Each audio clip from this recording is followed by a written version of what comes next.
12 से 13 बच्चे अभी कुंभ के मेले में पैदा हुए हैं। आप इस चीज़ के लिए प्रिपेयर थे? आप लोगों के पास डॉक्टर्स और वो सारी सुविधा थी यहाँ? 13 अस्पतालों में हमारी डिलीवरी की फैसिलिटीज़ थी, लेडी मेडिकल ऑफिसर्स पहले से तैनात थी, तो हम लोग पहले से प्रिपेयर थे कि बाई चांस ऐसा कोई केस आता है तो यहीं पे डिलीवरी हो जाए सुगमता से और उसको कहीं बाहर न जाना पड़े। कितने अभी लोग आपके पास आ चुके हैं? कितनी ओपीडीज होगी? अभी तक की बात करें तो लगभग 5 लाख से ज़्यादा ओपीडीज अभी यहाँ पे हो चुकी है। चाहे सैनिटेशन हो, चाहे हेल्थ हो, चाहे टेंटेज हो, चाहे विद्युत हो, पानी हो, XYZ किसी भी कॉम्पोनेंट की आप बात कर लें, वो मौनी अमावस्या को सेंटर में लाके किया जाता है कि अगर आपने मौनी अमावस्या की भीड़ को अपनी सुविधाओं से संतृप्त कर दिया तो मतलब आपका प्लान फुल प्रूफ है, वो सारे दिन बाकी जो 44 दिन है वो चल जाएगा। इंटरनल मैकेनिज्म है, उस इंटरनल मैकेनिज्म के लिए हमारे पास जैसे 115 BLS एम्बुलेंसेज हैं, हमारे पास 10 ALS एम्बुलेंसेज है, 7 रिवर एम्बुलेंस है, 1 एयर एम्बुलेंस भी है। नमस्कार, मेरा नाम सुप्रिया है और प्रयागराज की पावन धरती से मैं आपको कई दिनों से महाकुंभ के अलग अलग रंग दिखा रही हूँ। महाकुंभ में क्या चल रहा है, क्या हो रहा है और कितने करोड़ों लोगों का जनसैलाब यहाँ आता जा रहा है, हर एक रिपोर्ट आपके पास बराबर पहुँच रही है। लेकिन आज एक खास पॉडकास्ट है, क्योंकि महाकुंभ में जब करोड़ों लोग आते हैं, कैसे प्लानिंग होती है, कैसे रणनीति तैयार की जाती है, लोगों का आना इतनी आसानी से कैसे पॉसिबल है, जाना कैसे पॉसिबल है, हेल्थ के कुछ इशू आ जाए तो क्या करेंगे यहाँ लोग, और महाकुंभ में साफ सफाई, खाने पीने, रहने सोने की कैसे व्यवस्था मैनेज की जाती है। इसी के चलते एक जो प्रशासन है वो एक टीम गठित करता है और ये टीम कई महीनों से लगातार काम करती चली आती है। इसी के चलते आज हमारे साथ बहुत ही खास मेहमान मौजूद हैं, स्पेशल एग्जीक्यूटिव कुंभ मेला की IAS आकांक्षा राणा जी। आकांक्षा जी, आपका बहुत बहुत स्वागत है। Thank you. जिम्मेदारी बहुत है कुंभ मेले में, आपने हमें टाइम दिया उसके लिए बहुत बहुत शुक्रिया। पहले तो सबसे पहला मेरा सवाल आपसे यही रहेगा कि इतनी बड़ी जिम्मेदारी, करोड़ों लोग यहाँ पहले से ही अनुमानित था कि पहुँचने वाले हैं, जब आपको पता चला कि आपको इतनी बड़ी जिम्मेदारी मिलने वाली है तो क्या फीलिंग थी, क्या आपने निर्णय लिए, कैसे डिसीजन बनाए? जैसे मेरी पोस्टिंग यहाँ पे लगभग 5.5 महीने पहले हुई है और जब पोस्टिंग ऑर्डर आया तो थोड़ा सा एक डाउट रहता है कि एक टेम्प्रेरी व्यवस्था है, एक परमानेंट जॉब नहीं है, एक परमानेंट पोस्टिंग नहीं है। तो सबसे पहले इंसान को ये लगता है कि रहने का और आने जाने का क्या रहेगा। उसके बाद एक्चुअली में जैसे आपके पास मेन स्ट्रीम पोस्टिंग रहती है, जैसे अगर आप CDO है या नगर आयुक्त है तो आपको वर्क डिस्क्रिप्शन पता है, आपको क्या क्या काम करना है ये पता है, आपके पहले के जो अधिकारी रहे हैं वो आपको गाइड करने के लिए रहते हैं, तो सारे सिस्टम में क्लैरिटी रहती है, आपका पूरा सेटअप होता है, पूरा आपका स्टाफ का पेरिफर्नेलिया होता है, सारी चीज़ें रहती है। तो जब पोस्टिंग है तो पहले तो थोड़ा सा डाउट लगा कि ये तो टेम्प्रेरी टाइप का है, क्या काम है, क्या करना होगा, इसके बारे में कुछ क्लैरिटी नहीं थी। पर उसके बाद जब मेलाधिकारी सर से बात हुई, इसके बारे में जाना कि प्रोजेक्ट कितना बड़ा है, कितना बड़ा स्कोप है, कितनी बड़ी अपॉर्चुनिटी है, तो एक अंदर से बहुत ही एक्साइटमेंट था कि इतने बड़े प्रोजेक्ट में काम करने को मिल रहा है, इतना बड़ा कुंभ है और देश विदेश से लोग आते हैं यहाँ पे, इतने करोड़ों की संख्या में लोग आते हैं और इतना मल्टी डायमेंशनल प्रोजेक्ट है। मतलब जैसे किसी और पोस्ट में रहते तो उसका जो स्कोप है इट्स लिमिटेड कि आपको इस फील्ड में काम करना है, इस डिपार्टमेंट में काम करना है।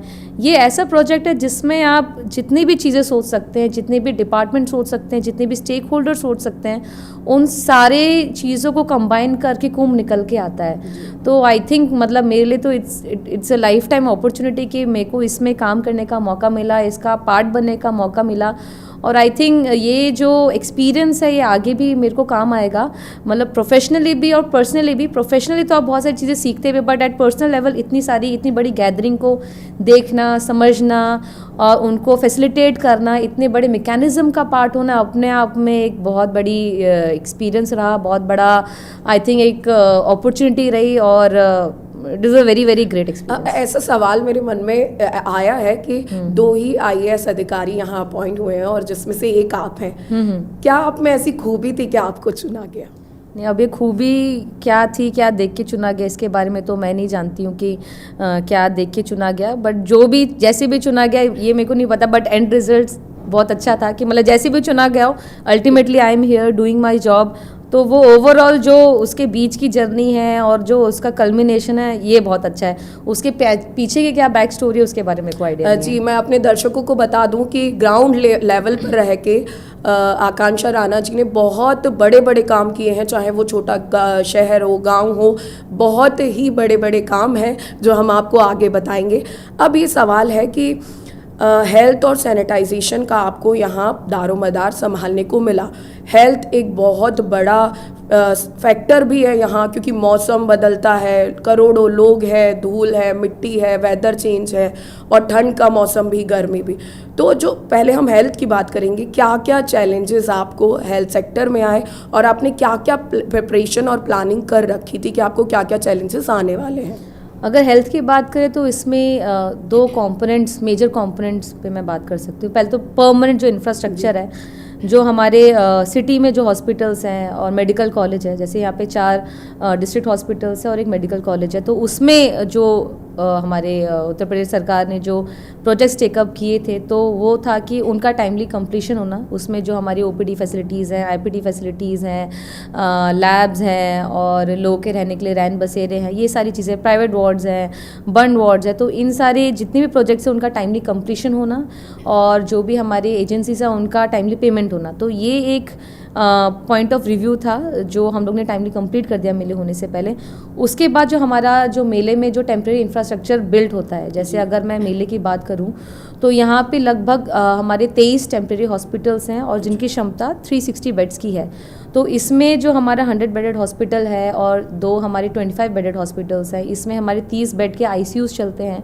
इसमें हमारे कैंट ने 20 बेडेड आईसीयूज़ दिए हैं और 10 बेडेड जो आईसीयू है वो हमारा एम्स रायबरेली द्वारा संचालित होता है। तो सबसे पहले हमारा पूरा इंफ्रास्ट्रक्चर क्रिएट करना परमानेंटली जो सिटी में है उनका, और जो टेम्प्रेरी हमारे यहाँ पे मेले में है वो टेम्प्रेरी पूरा इंफ्रास्ट्रक्चर बिल्ड करना।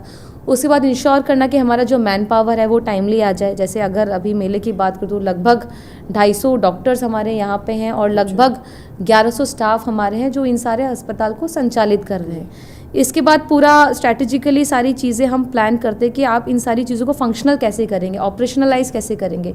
तो हमारा पूरा एक हेल्थ प्लान बनता है जिसमें सारे कंपोनेंट्स रहते हैं, मैन पावर से लेकर, प्रोक्योरमेंट से लेकर, उसके एग्जीक्यूशन तक, हॉस्पिटल्स की फंक्शनैलिटी तक, कैसे हम जो हमारे पेशेंट्स हैं उनका एक्सपीरियंस कैसे हम उसको मैक्सिमाइज़ कर सकते हैं, कैसे उनकी नीड्स को हम केटर कर सकते हैं, ये सारी चीज़ें हैं। उसके बाद हमारा डिज़ास्टर मैनेजमेंट प्लान भी इसी का एक पार्ट होता है कि मान लीजिए अगर कोई डिज़ास्टर हो जाए, चाहे वो फायर इंसिडेंट हो, चाहे कोई स्टैम्पीड हो, चाहे कोई ड्राउनिंग हो या बर्न इंसिडेंट हो, तो अगर ऐसी कोई चीज़ आ जाती है तो उसको हम कैसे कैटर करेंगे। क्या हमारे जितने भी डॉक्टर्स और यहाँ पे जो स्टाफ है क्या उस चीज़ के लिए वो तैयार है, क्या उसकी ट्रेनिंग हो चुकी है। इसके बाद सॉफ्ट स्किल्स की ट्रेनिंग कराना हमारे जितने भी डॉक्टर्स हैं, क्योंकि जो भी पेशेंट आ रहा है अगर उसको डॉक्टर ने अच्छे से बात कर लिया, उसको अच्छे से आपने रिसीव कर लिया अस्पताल में, उसको टाइमली सारी चीज़ें मिल गई, टाइमली उसका टेस्ट हो गया, उसको इधर उधर नहीं भागना पड़ रहा है, तो उसका पूरा मैकेनिज़्म बनाना, ये सारी चीज़ें रहती हैं।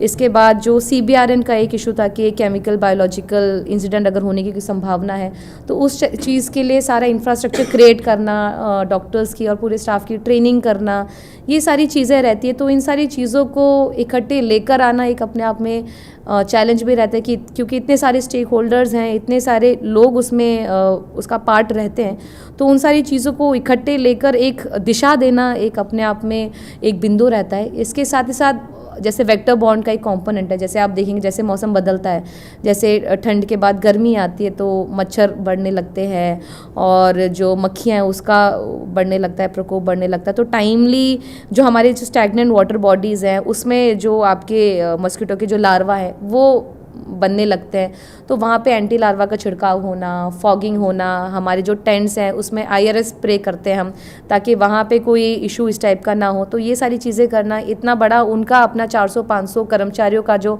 पूरा मैन पावर का जो खाका है उसको चैनलाइज करना कि टाइमली ये सारी चीज़ें हो रही है कि नहीं हो रही हैं। उसके बाद इतनी करोड़ों की संख्या में जब लोग आते हैं तो एपिडेमिक का भी एक वो रहता है कि कहीं कोई एपिडेमिक ना फैल जाए, उसके लिए सर्वेलेंस जो टीम है उसको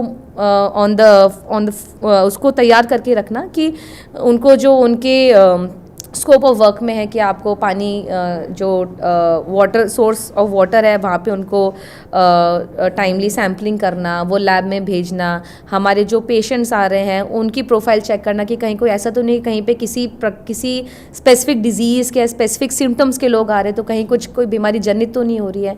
तो ये सारी डिफरेंट कंपोनेंट्स हैं जिसको लेकर हम पूरा अपना हेल्थ प्लान बनाते हैं और इसके बाद इंश्योर करते हैं कि ये सारी चीज़ें बेहतरीन तरीके से यहाँ पे चले, संचालित हो, ताकि कोई भी पेशेंट अगर आए, अगर उसको कोई इशू होता है तो या तो हम उसको यहाँ पे केटर करके उसका ट्रीटमेंट कर दें, और अगर कोई ऐसी बीमारी है, मान लीजिए ब्रेन हेमरेज की हो गई या फिर हार्ट डिजीज़ हो गई, तो उसके लिए हम लोग इंश्योर करते हैं कि उसको हम हमारे जो मेडिकल कॉलेज यहाँ पे है वहाँ पे उसको रिफ़र कर देते हैं।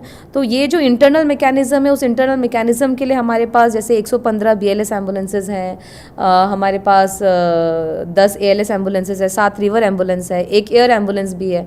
तो ये बहुत बड़ा इंफ्रास्ट्रक्चर हेल्थ परस्पेक्टिव से भी यहाँ पे सेटअप किया हुआ है, क्योंकि इतने सारे, अगर आप डेमोग्राफिक प्रोफाइल देखिए जो भी श्रद्धालु यहाँ पे आ रहे हैं, तो उसमें हर एक एज कैटेगरी के लोग हैं, उसमें बहुत वृद्ध भी हैं, बहुत सारे ऐसे जिनको पहले से बीमारी है, ट्रीटमेंट लेकर आ रहे हैं। तो बहुत सारे जो इतने सारे इश्यूज़ जो इकट्ठे आ जाते हैं, तो उनको ताकि हम टाइमली उनको ट्रीट कर सके, टाइमली उनके इश्यूज़ को रिजॉल्व कर सके, तो इसके लिए हमारा पूरा जो हेल्थ इंफ्रास्ट्रक्चर है यहाँ पे वेल सेटअप है।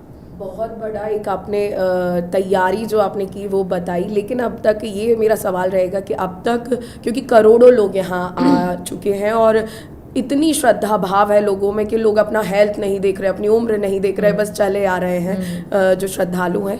कितनी OPDs अभी तक आपके नज़र में यहाँ हो गई होंगी और कितने बड़े जो चैलेंजेस हैं वो इस बीच आए हैं, जो क्योंकि देखिए क्या होता है कि जो आप सोच के चल रहे होते हैं कई बार उससे हट के कुछ हो जाता है, तो उसमें आप कैसे मूव करते हैं चीज़ों को, और कितने अभी लोग आपके पास आ चुके हैं, कितनी OPDs रही हैं? ऐसे अगर मेले की बात करें तो यहाँ पे सरकारी जो अस्पताल है उसके साथ साथ कुछ प्राइवेट क्लिनिक्स भी यहाँ पे चलते हैं, जैसे कुछ संस्थाएं हैं वो अपने क्लिनिक्स चलाते हैं यहाँ पे, जैसे नेत्र कुंभ है, वहाँ पे लाखों की संख्या में लोग आते हैं, उनका कैटरेक्ट का ऑपरेशन होता है, आंखों की जांचें होती है, मुफ्त में वो चश्मे भी बांटते हैं। तो पूरा संकलित डेटा तो नहीं बता पाऊंगी, पर जो हमारे सरकारी अस्पताल है, जो 23 हॉस्पिटल्स जो मैंने बताए, उसमें अगर अभी तक की बात करें तो लगभग 5 लाख से ज़्यादा OPDs अभी यहाँ पे हो चुकी है। जी 5 लाख से, मतलब 5 लाख से ज़्यादा लोग अभी दिखा चुके हैं। हाँ, अच्छा, हमने ना अभी कुछ ही दिनों में ये सुना कि 12 से ज़्यादा जो है नवजात बच्चे यहाँ पैदा हुए हैं, जो कि बिल्कुल एक अलग सोच भी नहीं सकते थे, हम लोग भी इस चीज़ को नहीं सोच सकते थे, क्योंकि अगर कोई प्रेग्नेंट महिला है 9 महीने की, 8 महीने की गर्भवती है, तो वो इतनी भीड़ में क्यों आएगी।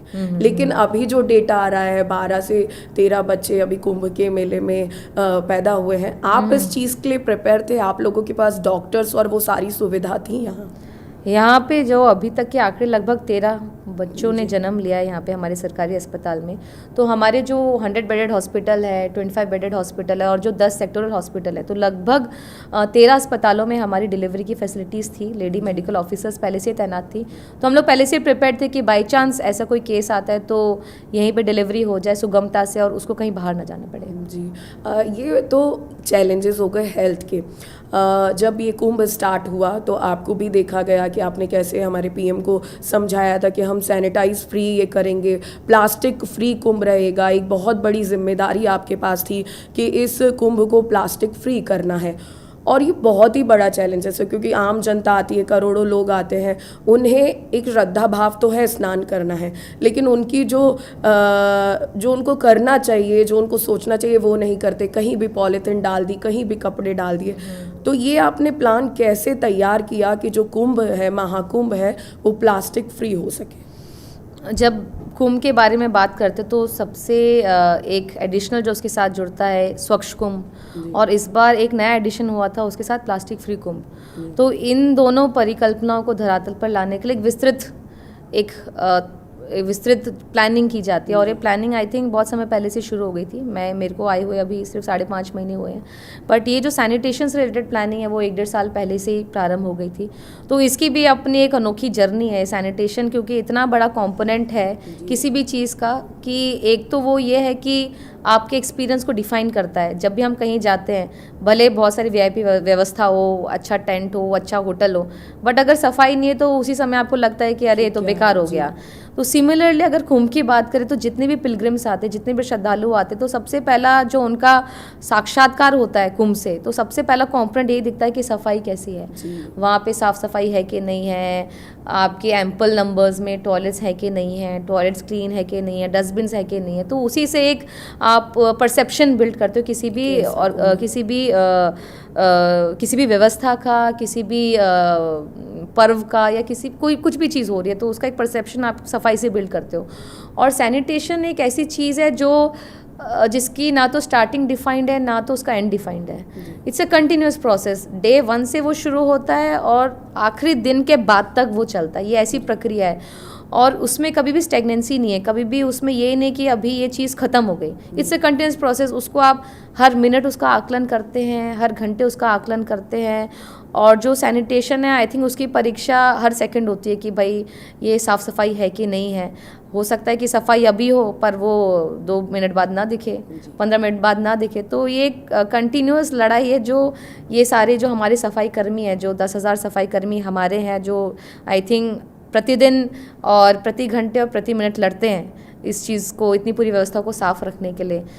तो जो सैनिटेशन जो प्लान बना था, तो उसका जो एक बेस था वो 2019 कुंभ था, जो 2019 का कुंभ था कि उस समय कितने करोड़ों में श्रद्धालु आए, उस समय क्या व्यवस्थाएं थीं, कितनी संख्याओं में हमने टॉयलेट्स दिए थे। अगर 2019 की बात करें तो लगभग 1,15,000 टॉयलेट्स और यूरिनल्स इंस्टॉल हुए थे।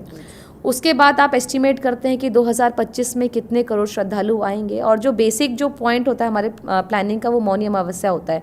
जितनी भी प्लानिंग होती है, किसी भी फील्ड की बात कर लें, चाहे सैनिटेशन हो, चाहे हेल्थ हो, चाहे टेंटेज हो, चाहे विद्युत हो, पानी हो, XYZ किसी भी कॉम्पोनेंट की आप बात कर लें, वो मौनी अमावस्या को सेंटर में लाके किया जाता है कि अगर आपने मौनी अमावस्या की भीड़ को अपनी सुविधाओं से संतृप्त कर दिया तो मतलब आपका प्लान फुल प्रूफ है, वो सारे दिन बाकी जो 44 दिन है वो चल जाएगा। तो सैनिटेशन में बात करें तो हम लोग पहले क्या करते हैं कि जो हमारे टॉयलेट से पहले तो हम उनके नंबर का आकलन करते हैं कि इतने करोड़ की संख्या में श्रद्धालु जब मौनी अमावस्या के दिन आएंगे तो हमको कितनी संख्या में टॉयलेट्स की आवश्यकता होगी। उसके साथ उसमें भी काफ़ी सारे इंटरनल डिवीजन है कि किस प्रकार का टॉयलेट चाहिए, किस संख्या में चाहिए। तो उसका एक कॉन्सेप्ट नोट बनता है और फिर वो शासन में जाके जो एपेक्स कमेटी होती है, जो मुख्य सचिव महोदय की अध्यक्षता में होती है, और उसी एपेक्स कमेटी के माध्यम से सारे प्रोजेक्ट्स पास होते हैं, सैंक्शन होते हैं। उसके बाद संबंधित विभाग उसका जियो निकालता है, टेंडरिंग होती है, वेंडर्स आबद्ध होते हैं। उसके बाद वो सारी चीज़ें धरातल पर आकर वो सारी चीज़ें एग्जीक्यूट की जाती हैं। तो सैनिटेशन की अगर सिर्फ स्पेसिफिक सैनिटेशन की बात करें तो पहले तो टाइप ऑफ टॉयलेट्स, उनकी संख्या का आकलन हुआ। उसके बाद ऑन टाइम सारे हम लोग ने टेंडर्स कर दिए और लगभग 16 वेंडर्स हम लोग ने आबद्ध किए। और इन सारी चीज़ों के बीच में, जैसे अगर 19 की बात करें तो वो प्रोसेस में थोड़ा सा टाइम लगा, पर इस बार ये सारी चीज़ें ऑन टाइम हो गई। तो जो सैनिटेशन की टीम थे उसके पास भी समय था कि हमने जाके जो वेंडर्स हैं उनकी इन्वेंट्री चेक करी कि इतने लाखों की संख्या में अगर ये टॉयलेट्स लगने हैं तो क्या हमारा जो वेंडर है वो केपेबल है इन सारी चीज़ों को सप्लाई करने के लिए, क्या वो फाइनेंशियली केपेबल है। कहीं ऐसा तो नहीं कि बीच में फेल हो जाए और इस बीच में अगर कोई वेंडर फेल हो जाता है तो इतनी बड़ी संख्या में कोई नया वेंडर मार्केट से लाना, उन सारी चीज़ों को व्यवस्था करना मौके पे, तो ये बहुत बड़ा चैलेंज हो जाता। क्योंकि सारी चीज़ें टाइमली हो गई तो ये सारी चीज़ें टाइमली वेरीफाई भी हो गई। उसके बाद दूसरा चैलेंज आता है कि इन सारे टॉयलेट्स की स्ट्रैटेजिकली साइटिंग करना कि इन टॉयलेट्स को या यूरिनल्स को हम कहाँ लगाएंगे, क्योंकि मेला क्षेत्र इतना बड़ा है, लगभग 4,000 हेक्टेयर का मेला क्षेत्र फैला हुआ है और लाखों की संख्या में यहाँ पे कैंप्स और टेंट स्थापित होते हैं। और कितनी यहाँ पे 400 किलोमीटर से अधिक की लंबाई के यहाँ पे चक्कर प्लेट्स लगे रहते हैं। तो इंटरनल जो लेआउट बनता है कि कहाँ पे सड़कें निकालेंगे, कहाँ पे संस्थाएं रहेंगी, कहाँ पे अस्पताल रहेंगे, कहाँ पे थाने रहेंगे, तो ये सारी प्लानिंग पैरेलली चलती रहती हैं। उसी प्लानिंग के साथ साथ हमको ये सैनिटेशन के पर्सपेक्टिव से प्लानिंग करनी पड़ती है कि हम टॉयलेट्स कहाँ लगाएंगे, यूरिनल्स कहाँ लगाएंगे, फिर ये सारी व्यवस्थाएं चलती हैं। उसके बाद हम लोग ने जो सर्विस लेवल बेंचमार्किंग जो निर्धारित की हुई है उसको हम मॉनिटर करते हैं। पहले तो ये कि टॉयलेट्स लगने के बाद फंक्शनल हो जाएं, उसमें जो लाइट्स है वो लग जाएं, पानी के कनेक्शन हो जाएं, जो वेंडर्स को मैन पावर देना है वो वहाँ पे आ जाए, तो ऑपरेशन एंड मेंटेनेंस उसका स्टार्ट हो जाए। उसके बाद जो हम लोग की ये थी कि जो मेला है वो हमारा ओडर फ्री, लिटर फ्री, रहेगा और प्लास्टिक फ्री रहेगा। तो ये तो एक टॉयलेट के पर्सपेक्टिव से हो गया। इसके साथ साथ वेंडर्स को ये भी करना है कि ऑर्डर मैनेजमेंट सोल्यूशन डालना है ताकि उसे कोई दुर्गंध ना आए। उसको 24 आवर्स अपना मैन पावर रखना है कि जैसे ही उसका यूसेज हो वैसे ही उसकी पैरेलली क्लीनिंग हो जाए और दूसरे यूज़र के लिए वो तैयार हो जाए। इसके साथ ही साथ जैसे हमारे बेसिकली अगर मैं सारे टॉयलेट्स को अगर बाइफर्केट करूँ तो 2 टाइप के टॉयलेट्स हम कह सकते हैं। एक कैटेगरी होती है जिसमें सोक पिट होता है, एक कैटेगरी होती है जिसमें सेप्टिक टैंक होता है। तो जो गंगा के पास है या नदी के पास है वहाँ पे हम सेप्टिक टैंक लगाते हैं। अच्छा। क्योंकि एक एनजीटी की भी गाइडलाइन है कि हमको नदी में 0 डिस्चार्ज करना है। तो सेप्टिक टैंक में क्या होता है कि आपका सेप्टेज पूरा कलेक्ट होता है और उसको हम सक्शन व्हीकल के माध्यम से उसको हम अब हमारे एफएसटीपी प्लांट में जो टेम्प्रेरी एसटीपी प्लांट है वहाँ पे ले जाते हैं जहाँ पे उसकी फर्दर प्रोसेसिंग होती है। इसके साथ ही साथ कुछ टॉयलेट्स ऐसे होते हैं जो सोक पिट होते हैं जिसमें आपके टैंक में छेद होते हैं जिसमें आपका जो लिक्विड है वो आपका सोक कर लेता है जो आसपास की जो लैंड है। तो जो हमारे नदी से दूर है या फिर जहाँ पे ठोस ज़मीन है वहाँ पे हम सोक पिट लगाते हैं। तो हमारे वेंडर्स के उसमें ये सारी चीज़ें इंक्लूडेड हैं कि ये इन सारी चीज़ों का सक्सेसफुल ऑपरेशन करना है। मतलब टाइमली आपको इन सारी चीज़ों को क्लीन करना है, उनका साइंटिफिकली ट्रीटमेंट एफएसटीपी प्लांट में हो या टेम्प्रेरी एसटीपी प्लांट में हो, ये सारी चीज़ें सुनिश्चित करनी होती हैं। तो ये पूरा एक सक्सेसफुल का मैकेनिज्म होता है।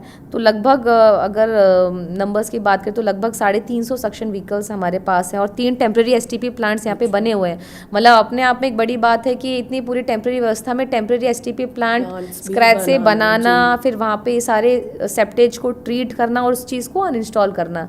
तो ये सारी पैरेलली प्रोसेस चलती हैं। फिर हम ये सुनिश्चित करते हैं कि मैनुअल क्लीनिंग ना करनी पड़े हमारे सफाई कर्मियों को। उसके लिए जेट स्प्रे के माध्यम से हमारे वेंडर्स क्लीनिंग करता है।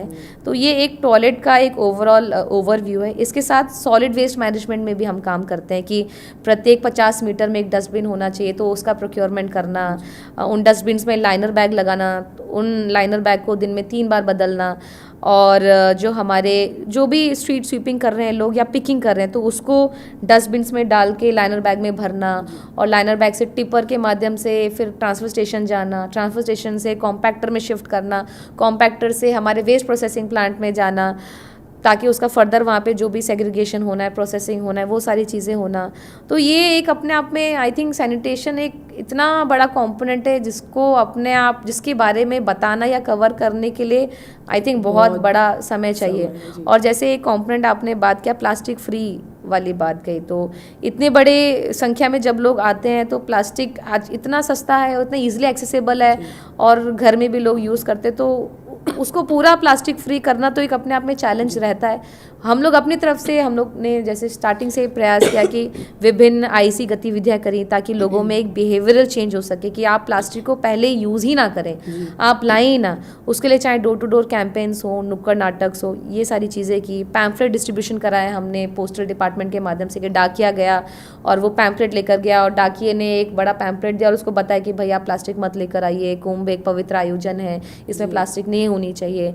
इसके साथ ही साथ मेला प्रशासन ने अपने तरफ से भी जो दोना पत्तल कुल्हड़ है, कपड़े के बैग हैं, जूट बैग्स हैं, इन सब का प्रोक्योरमेंट किया और इन सब का डिस्ट्रीब्यूशन किया। तो अभी आप जाएंगे मेले में तो आप देखेंगे कि प्लास्टिक का कंजम्पशन मतलब काफ़ी कम है, काफ़ी हद तक कम है। आप अगर चाय की दुकान में भी जाएंगे तो आपको दिखेगा कि वो चाय कुल्हड़ में दे रहा है।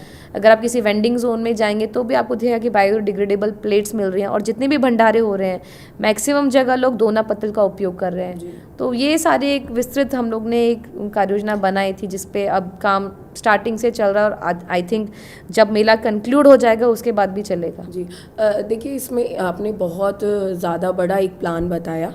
ये सब प्लान अभी पूरा नहीं बताया, अभी बहुत सारी चीजें हैं। छोटा है क्योंकि देखिए आप जो भी दर्शक हमें देख रहे हैं, श्रद्धालु हैं, आप लोग बस मेले में आते हैं और स्नान करने जाते हैं। कभी सोच के देखिएगा कि ये पूरा मेला ऑर्गेनाइज कराना कितनी बड़ी जिम्मेदारी होती है। इस बार जैसे 2019 का भी मेला मैंने कवर किया था अपनी रिपोर्टिंग के चलते। अगर मैं सफाई की बात करूं, उस समय सफाई थी, लेकिन अगर मैं इस बार की सफाई की बात करूं, मुझे सड़क पे ना एक ग्लास दिख रहा है, ना कोई पॉलिथीन दिख रही है। जब दिख रहे हैं तो सफाई कर्मचारी, अगर कुछ गंदा नीचे पड़ा होता है तो तुरंत वहाँ झाड़ू लगती है, तुरंत कचरा उठाया जाता है। और इतनी ज़्यादा टॉयलेट्स, बाथरूम्स यहाँ बनाए गए हैं, लेकिन यहाँ अगर गंदगी की बात करें तो बिल्कुल भी नहीं है। इसलिए शायद यही कारण है कि करोड़ों की जनता यहाँ खींची चली आ रही है, जो मैसेज जा रहा है उसके बाद। लेकिन ये सवाल आता है कि इतना बड़ा प्लान है, करोड़ों लोग हैं, करोड़ों लोगों के लिए व्यवस्था करना है। व्यवस्था तो हमने कर दी, आप लोगों की टीम लग गई, अब इसकी मॉनिटरिंग कैसे होती है? कैसे आप लोग ये मॉनिटर करते हैं कि जो हमने व्यवस्था की है, जो लोगों तक हम चीज़ें पहुंचा रहे हैं, वो सुचारू रूप से चल पा रही है या नहीं चल पा रही? अगर मॉनिटरिंग की बात करें तो उसमें बहुत सारे कंपोनेंट्स हैं, तो उसमें वन बाय वन बताने की मैं प्रयास करती हूँ। सबसे पहले अगर टॉयलेट्स की बात करें, सबसे पहले इंसान जब जाता है तो टॉयलेट दिखता है उसको कि टॉयलेट साफ़ है कि नहीं है और कहीं ओवरफ्लो तो नहीं कर रहा, टूटा फूटा तो नहीं है। तो इसके लिए हम लोग ने ICT बेस्ड मॉनिटरिंग ऐप बनाया हुआ है। हमारे पास लगभग 1500 गंगा सेवा दूत है जो वॉलंटियर्स हैं। तो हमारे जितने भी टॉयलेट्स और यूरिनल्स लगे हुए हैं, पहले हम उनका QR कोड के माध्यम से रजिस्ट्रेशन करते हैं। तो आप देखेंगे टॉयलेट्स में, हर एक टॉयलेट में आपको एक QR कोड लगा हुआ मिलेगा। इसके बाद जो हम लोग ने सर्विस लेवल बेंचमार्क्स जो निर्धारित किए अपने वेंडर्स के साथ में, जो कॉन्ट्रैक्ट में हम लोग ने साइन किए हैं, जैसे 2-3 बता देती हूँ कि 10 टॉयलेट में उसको एक मैन पावर रखना है, सफाई कर्मी रखना है। इसके साथ ही साथ उसको ये इंश्योर करना है कि जेट स्प्रे से क्लीनिंग हो रही है कि नहीं हो रही है। प्रत्येक 10 टॉयलेट में एक टॉयलेट वेस्टर्न होना चाहिए, डिफरेंटली एबल्ड फ्रेंडली होना चाहिए, ये सारी चीज़ें हैं। ऑर्डर सॉल्यूशन का उसको प्रयोग करना चाहिए। तो इन सारी सर्विस लेवल बेंचमार्क से हम लोग ने लगभग 14 से 15 क्वेश्चंस का एक क्वेश्चनर बना है। तो जब गंगा सेवा दूत हमारा जाता है तो दिन में 2 बार उसको जाके मॉनिटरिंग करनी होती है।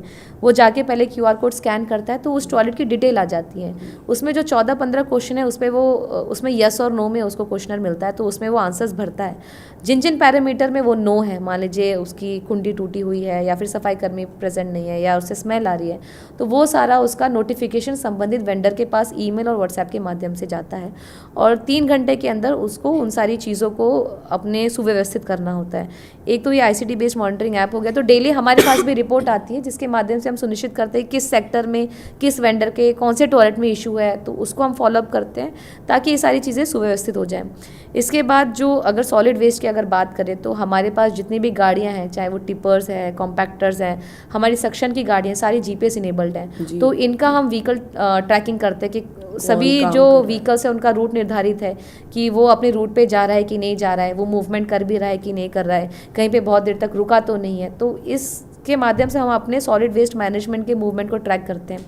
इसके बाद हमारा पूरा एक एडमिनिस्ट्रेटिव स्ट्रक्चर है। अगर मेले की बात करें तो पूरा मेला 25 सेक्टर्स में विभाजित है। हर एक सेक्टर में एक सेक्टर मेडिकल ऑफिसर होता है, हर एक सेक्टर में 1 या 2 सर्कल इंस्पेक्टर्स होते हैं, हर एक सेक्टर में 8 से 10 सुपरवाइजर्स होते हैं और इसके नीचे हमारे सफाई कर्मी आते हैं। और जैसे सफाई कर्मियों को अगर डिफाइन करें तो एक गैंग होता है, उसमें एक मेट होता है, एक मिठाइन होती है और 10 सफाई कर्मी होते हैं।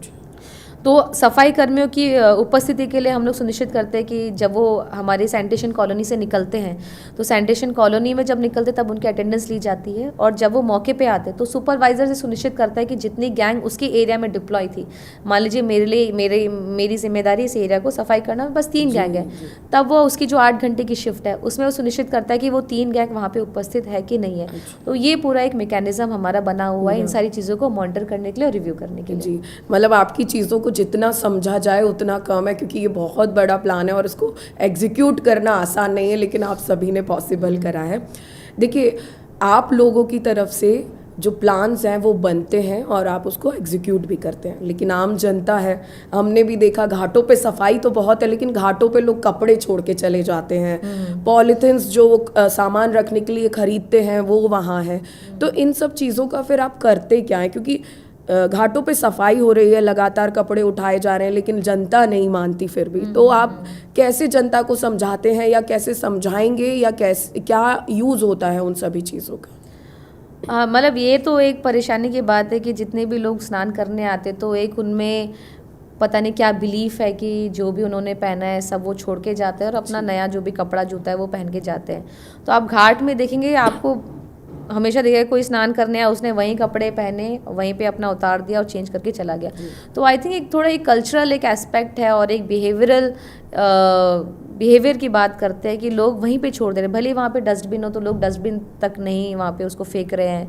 मतलब ऐसे बहुत सारे इंसिडेंट हैं। फॉर एग्जांपल टॉयलेट्स भी बने हुए हैं और यूरिनल्स भी लगे हुए हैं, स्टिल लोग बाहर यूरिनेट कर रहे हैं। चेंजिंग रूम्स बने हुए हैं, वहाँ पे लोग यूरिनेट कर दे रहे हैं। तो ये एक बहुत कॉम्प्लिकेटेड सिचुएशन हो जाती है। अगर लोग जो भी व्यवस्थाएं दी गई हैं, अगर उसको अच्छे से यूज़ करें तो आई थिंक चीज़ें ऑटोमेटिकली ऑनलाइन आ जाएंगी। ऑटोमेटिकली आपको दिखेगा कि चीज़ें बहुत गंदी नहीं है या फिर जो एफर्ट डालने की आवश्यकता है वो मैनेजेबल है।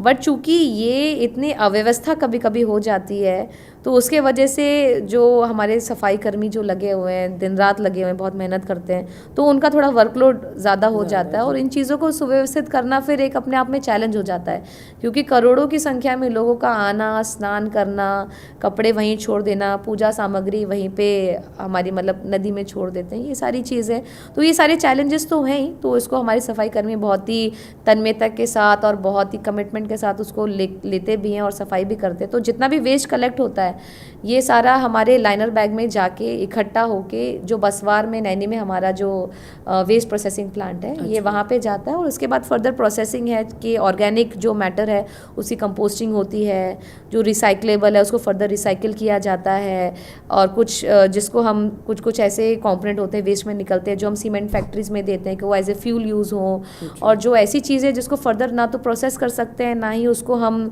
एज अ फ्यूल यूज़ कर सकते हैं, तो सैनिटरी लैंडफिल साइट वहाँ पे बनी है, उसको वहाँ पे हम लोग डंप कर देते हैं। अच्छा, तो ये सारी चीज़ें तो हम लोगों ने जान ली कैसे आप हेल्थ और सैनिटाइज चीज़ें ऑर्गेनाइज कर रहे हैं, और इसका एग्जाम्पल भी हम लगातार देखते जा रहे हैं, चाहे वो हेल्थ प्रोसेस हो, चाहे सैनिटाइजेशन की व्यवस्था हो, वो सारी सुचारू रूप से यहाँ चल रही है। आप एक अधिकारी हैं, IAS ऑफिसर हैं, कभी जैसे इतना बड़ा मेला है, कभी ऐसे चैलेंजेस आते होंगे कि थोड़ा सा डाउनफॉल आता होगा, या आपको मतलब सोचने के लिए ऐसा होता होगा कि अरे ये क्या हो गया, अब मैं कैसे संभालूं, कैसे मैनेज करूं, तो उस बीच में आप क्या करते हैं? टू बी वेरी फ्रैंक, अभी तक ऐसा आया नहीं है। एक्चुअली मेले में जब आप आएंगे तो आप देखेंगे कि मेला जैसे बाकी चीज़ें चलती हैं, जैसे बाकी डिपार्टमेंट्स चलते हैं, उससे बहुत ही डिफरेंट है। यहाँ पे आप देखेंगे जो भी कोर टीम है और कोर टीम के बाद भी जितने एडिशनल टीम भी आती है, इतनी हार्ड वर्किंग है, और मेरे को नहीं लगता कि मैं अगर कहीं पे भी जाऊंगी तो मेरे को इतनी हार्ड वर्किंग टीम मिल सकती है। आप कभी भी, मैं आज के दिन की बात कर रही हूँ, अगर आप 2 बजे भी आएंगे, 3 बजे भी आएंगे तो लोग काम करते हुए दिखेंगे। मतलब यहाँ पे लोग इतने कमिटमेंट के साथ काम करते हैं, इतना हार्ड वर्किंग यहाँ पे कल्चर है कि कभी ऐसा नहीं लगा कि अरे ये कोई ऐसी सिचुएशन आ गई या फिर ऐसी कोई समस्या आ गई जिसका निस्तारण नहीं है, या फिर कभी आपको फटीग फील हो, कभी आपको लगे कि नहीं अब थक गए, अब आराम चाहिए। क्योंकि यहाँ पे जितने भी लोग हैं वो 2-2, 3-3 घंटे सो के काम कर रहे हैं, तो आप उनसे इंस्पिरेशन ड्रॉ करते कि भाई टीम इतना कमिटेड है, तो आप भले अब पहले कितना काम करते थे, आप उससे कितना ज़्यादा और कर सकते हैं। आपको ये लगता है कि मेरा इन्वॉल्वमेंट और मेरा जो भी कंट्रीब्यूशन है वो कितना मैक्सिमम हो सके, हमेशा आप उसी लेंस से देखते हैं। और मैं ये बात सिर्फ अपने लिए नहीं कह रही हूँ, यहाँ पे एक एक व्यक्ति जो मेले से जुड़ा हुआ है, मैं उसकी तरफ से बोल रही हूँ कि इतने कमिटमेंट के साथ मुझे नहीं लगता कि कहीं पे मैंने देखा और आगे मैं देखूंगी। मतलब hats off to each one of the staff, each one of officer who is part of this team. उन्होंने मतलब इतनी मेहनत की है, इतना कमिटमेंट और इतनी प्लानिंग स्ट्रैटेजी बनाई है, इसके वजह से ही ना कि आप 4000 हेक्टेयर में करोड़ों लोग आ जा रहे हैं। सिर्फ आपके प्रयागराज के नहीं, आपके आसपास के जनपदों के, आसपास के स्टेट्स के, डिफरेंट कंट्रीज़ के लोग, आपके छोटे छोटे गाँव से एक जो गरीब व्यक्ति होता है उससे लेकर आपके ऑनरेबल प्रेसिडेंट तक, आपके इंटरनेशनल जो सेलिब्रिटीज़ हैं उन तक, तो इतने बड़े स्केल की व्यवस्था देना कि आप एक बहुत ही छोटे से गांव के पिलग्रिम से लेकर आप इंटरनेशनल किसी सेलिब्रिटी को फैसिलिटी दे सकें और कोई भी बिना किसी शिकायत के जाए, तो इतनी बड़ी चीज़ को प्लान करना बहुत छोटी बात नहीं है। भले बाहर से कोई आए उसको लगे कि अरे ये तो एक मेला है, बट ये सिर्फ मेला नहीं है। मतलब ये एक अपने आप में आई थिंक सबसे चैलेंजिंग काम होगा जो याद मैंने किया होगा या यहाँ पे अब किसी टीम ने किया होगा, क्योंकि देश भर मतलब वर्ल्ड की सबसे बड़ी ये रिलीजियस गैदरिंग है और इतने कम समय में इतने करोड़ों लोग का आना, यहाँ पे रहना, यहाँ से जाना,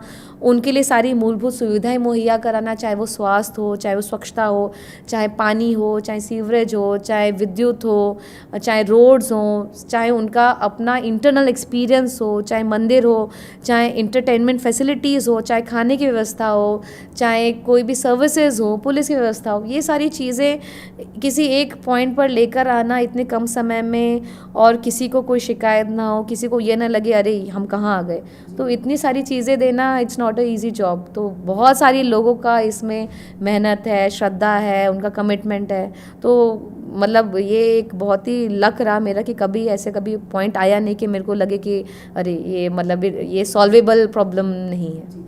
देखिए, आपने बताया कि इतने बड़े ह्यूज लेवल पे आपकी जो टीम लगी है, सफाई कर्मचारी लगे हैं, 24 घंटे काम करना होता है, ड्यूटी होती हैं, क्या सुविधा दे रही हैं आप उनको? और इसी में मेरा ये भी सवाल रहेगा कि पहले होता था कि यात्रा में बड़े बुजुर्ग जाते थे, जो नहाने बड़े बुजुर्ग जा रहे हैं स्नान करने, लेकिन इस बार देखा कि हर तबके का, हर उम्र का यहाँ लोग आए और युवा भी यहाँ ज़्यादा जुड़े। क्या व्यवस्था रही, कैसे आपने मैनेज करा, वो बता दीजिए। अगर हमारे सफाई कर्मियों की बात करें तो उनके लिए रहने के लिए हम लोग सैनिटेशन कॉलोनीज़ बनाते हैं, तो हर एक सेक्टर में सैनिटेशन कॉलोनी रहती है। हम लोग ने 3 मॉडल सैनिटेशन कॉलोनीज़ भी बनाए हैं जहाँ पे मॉडल स्कूल्स बने हुए हैं। तो जितने भी सफाई कर्मी आते हैं अपनी फैमिलीज़ के साथ आते हैं जनरली, तो उनके बच्चों का जो एजुकेशनल गैप ना हो इसके लिए हम लोग प्राइमरी स्कूल उनकी सैनिटेशन कॉलोनी में बनाते हैं। छोटे बच्चों के लिए आंगनवाड़ी सेंटर्स बनाते हैं। हमारे जितने भी भंडारे चलते हैं उनके साथ उनको संबद्ध करते हैं हम, ताकि वहाँ पे फ्री में उनको दिन में 2 बार खाना मिल सके। इसके बाद जो पीडीएस सिस्टम होता है, पीडीएस सिस्टम से हम उनका राशन कार्ड बनाते हैं ताकि लोग जो अपना खाना बनाते हैं वहाँ पे उनको राशन मिल सके, वो अपना खाना बना सके। इसके बाद हम लोग ये इंश्योर करते हैं कि 15 दिन में उनके खाते में पैसा जाए। तो अगर मेले के इतिहास की बात करें तो पहली बार ऐसा हुआ है कि कभी किसी भी सफाई कर्मी ने स्ट्राइक नहीं की। जनरली ये ट्रेंड रहता था कि मौनी अमावस्या से 1-2 दिन पहले लोग स्ट्राइक करते थे, काम रोक देते थे कि उनको जो भी पैसे मिल रहे हैं उसमें बढ़ोतरी की जाए। तो इस बार व्यवस्थाएं आई थिंक इस लेवल पे थी कि लोग को स्ट्राइक करने की आवश्यकता नहीं पड़ी। इसके साथ ही साथ स्वच्छ कुंभ कोष एक हमारा है जो माननीय प्रधानमंत्री जी ने 2019 में घोषित किया था। उसके अंतर्गत हम इनको हेल्थ इंश्योरेंस देते हैं, आयुष्मान भारत के अंतर्गत लाइफ इंश्योरेंस देते हैं, एक्सीडेंटल इंश्योरेंस देते हैं जो 2-2 लाख का इंश्योरेंस होता है। तो ये सारी सुविधाएं हम अपने सैनिटेशन वर्कर्स को यहाँ पे देते हैं। इसके साथ ही साथ जो आपका दूसरा सवाल था कि इस बार देखा गया कि बहुत डिफरेंट एज ग्रुप के, डिफरेंट प्रोफाइल के लोग यहाँ पे आए हैं। आई थिंक मतलब इस बार जो मेले का स्केल है बहुत ही बड़ा है, मतलब नेशनल इंटरनेशनल लेवल पे कुंभ का प्रचार प्रसार हुआ, कुंभ के महत्ता को लोगों ने समझा। और यहाँ पे जितने भी पूजनीय हमारे अखाड़े हैं और जितने भी हमारे जो बड़े बड़े संत हैं, शायद उनका भी एक वो रहा कि उनके श्रद्धालुगण और उनसे मिलने के लिए बहुत बड़ी तादाद में संख्या है। इसके बाद ये थोड़ा इंस्टाग्राम का भी ज़माना है कि बहुत सारे रील्स बनाए लोगों ने कि कुंभ में ऐसा रहा वैसा रहा, ये देखा वो देखा। तो वो सारी चीज़ें भी शायद लोगों को एक आकर्षण का उनको एक माध्यम मिला। तो इतने सारे डाइवर्स एज ग्रुप के लिए, डाइवर्स प्रोफाइल ग्रुप के लिए हम लोग ने सुनिश्चित किया कि उनके हिसाब की यहाँ पे व्यवस्थाएं हों। जैसे अगर जो हाट को श्रद्धालु आते हैं जो सिर्फ पूजा करने आए तो उनके लिए जो हमारे घाट, तो हम लोग ने जो 12 किलोमीटर का घाट बनाया वो तो है ही उनके स्नान के लिए। इसके साथ ही साथ जो हमारे यहाँ पे मंदिर हैं जी उनका पुनरुद्धार किया हम लोगों ने। जैसे अक्षयवट कॉरिडोर बना, सरस्वती कूप कॉरिडोर बना, और जो लेटे हुए हनुमान मंदिर है जो सबसे बड़ा जो अट्रैक्शन पॉइंट है लोगों के लिए, लोग की श्रद्धा का जो एक नोडल पॉइंट मैं कह सकती हूँ, तो उसका एक बहुत बड़ा कॉरिडोर बना। इसके साथ साथ बहुत सारे एग्जीबिशंस लगी, डिजिटल कुंभ एक्सपीरियंस सेंटर बना जहाँ पे डिजिटल एक्सपीरियंस लोग को मिलता है वहाँ पे। इसके साथ साथ डिफरेंट पार्क्स यहाँ पे बने, जैसे यहाँ पे शिवालय पार्क बना है रेल साइड में, संस्कृति कुंभ है, कला कुंभ है। तो डिफरेंट एज प्रोफाइल के लोगों को केटर करने का इस बार प्रयास किया गया है।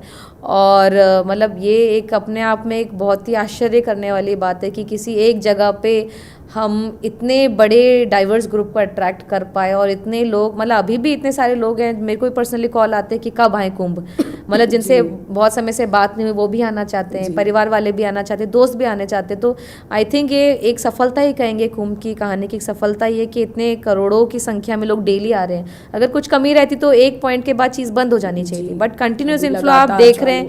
इसका मतलब ये कि लोगों का एक्सपीरियंस बहुत अच्छा रहा जो लोगों ने शेयर किया, चाहे वर्ड ऑफ माउथ के थ्रू किया हो, चाहे इंस्टा से किया हो, सोशल मीडिया से किया हो, चाहे न्यूज़ चैनल्स के थ्रू हुआ हो।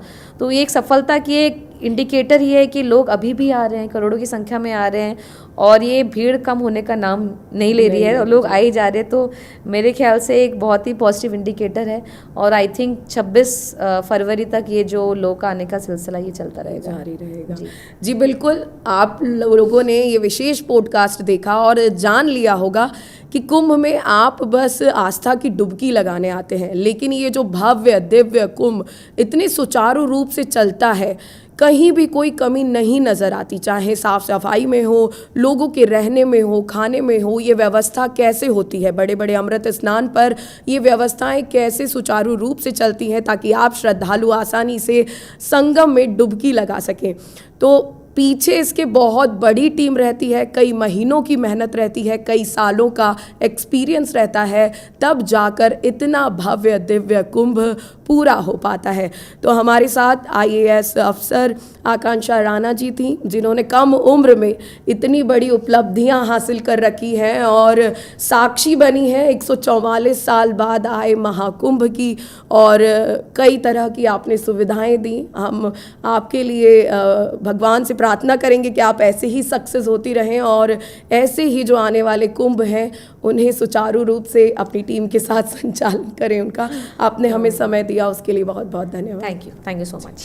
हम आपको ऐसे ही महाकुंभ के अलग अलग रंग दिखाते रहेंगे, जो जनसैलाब उमड़ रहा है उससे भी मिलवाते रहेंगे। आप हमारे साथ बने रहिए और देखते रहिए amarujala.com। अमर उजाला जीवांजलि के सारथी की मदद लें और महाकुंभ में स्नान जरूर करें।